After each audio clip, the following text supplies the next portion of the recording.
Elle a été attendue pendant longtemps. Amandine Pélissard confiait en mars dernier qu'elle était enceinte de son 9e enfant.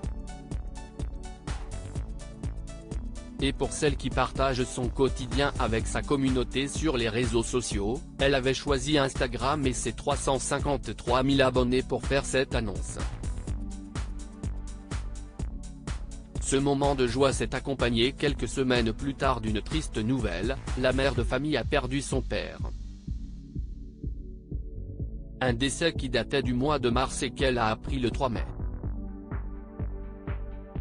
Il faut dire qu'Amandine Pélissard avait des rapports très compliqués avec son père.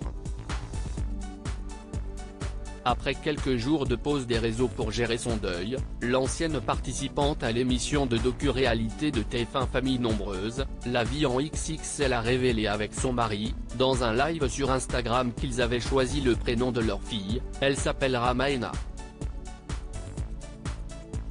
Et pour son second prénom, les parents ont indiqué avoir opté pour Désiré. Je trouve ça très beau. Ça fait longtemps qu'on aime ce prénom, a confié le papa.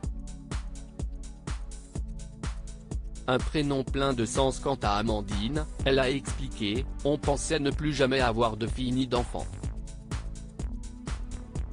J'ai tellement mis du temps à tomber enceinte que le deuxième prénom sera Désiré. Et celle qui a attaqué TF1 pour travail dissimulé a notamment indiqué que ce second prénom avait une signification particulière, la racine du prénom de mon père si est désir, alors ça fait sens.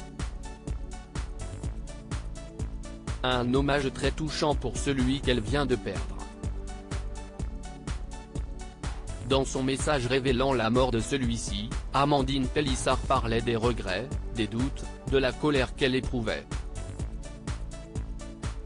En effet, la jeune femme s'était confiée sur un sujet extrêmement difficile dans l'émission chez Jordan en février. Elle avait notamment révélé que c'était chez son père qu'elle avait été victime de violences sexuelles, de la part de l'un de ses frères qui est mentalement handicapé, alors qu'elle n'était âgée que de 6 ans. Des agressions qui auraient eu lieu jusqu'à ses 12 ans, comme elle l'avait courageusement précisé. Article écrit en collaboration avec 6 médias. Crédit photo, Cédric Perrin.